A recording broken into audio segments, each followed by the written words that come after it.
Let's play another arousing edition of Who Will Be the Nominee? Mary. Well, I've always said Donald Trump will be, but I think it might be Glenn Youngkin. Fennell. I don't know why we go through this torture. It will be Trump. Leto. I still stand with DeSantis. I think he's going to end up pulling all those hardcore people that are looking for someone that's not going to be in jail, but want all of that really cruel BS that he represents. All right, well, I am sticking with my original bet. I'm still going with Nikki Haley. I think that Trump is going to implode. I think it won't happen before January. Haley has an opportunity to win in Iowa or come in a strong second. When Trump is convicted, when he flees the country, right? I mean, why would he stick around? He doesn't have to. He's not one of us like he pretends to be. He's not that. And so basically Youngkin is my kind of go-to guy. I mean, what happens for you if Nikki Haley, if something happens to her, who's your number two? Oh, Trump is always number two. I think it's still Trump's to lose, but I think that there are circumstances that are out of his control that are eventually going to cave in on him. And I frankly think, despite the fact that there are so many people in the party who won't say that they don't like him, they're all itching for him to disappear. They just don't want to be seen as the person who takes a stab at him. But the minute there is weakness, I think that the entire pack is going to turn on him. Are there problems in our justice? Would you support him if he gets the nomination? I would support him.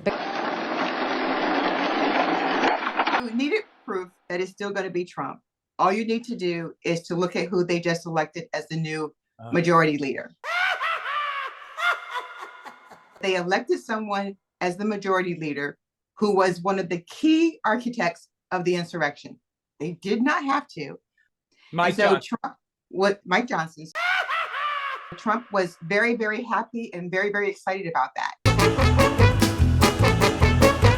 Because to them, it doesn't matter what happens. They are still in line to make sure that he becomes the nominee and or president. So they will take it to the very end. And the only way that he will go away is to be beaten by Joe Biden. That is it. He will run from jail if he needs to. There is no way he's not going to be nominated. As long as he says, I'm going to be the nominee, he'll be the nominee. He will be the only one who decides if he's not going to be the nominee. The party will not. Hit it, Lita. I guess I have a question about these lines of thought, these trains of thought. I just want to make sure I'm following them to their accurate conclusion so that I can flee the country myself. You're basically saying that you think the Republicans are going to follow this to the bitter end, like lemmings jumping off a cliff, even if it means they're going to lose the presidency again, just because they want to make sure they don't piss off all the redders in the red states that are, lining up behind the wannabe dictator. Yeah, this is right. That is absolutely terrifying. And Mary, when you said what you said, like, I've thought about it just in private, and I haven't given voice to it because I don't want it to be willed into existence.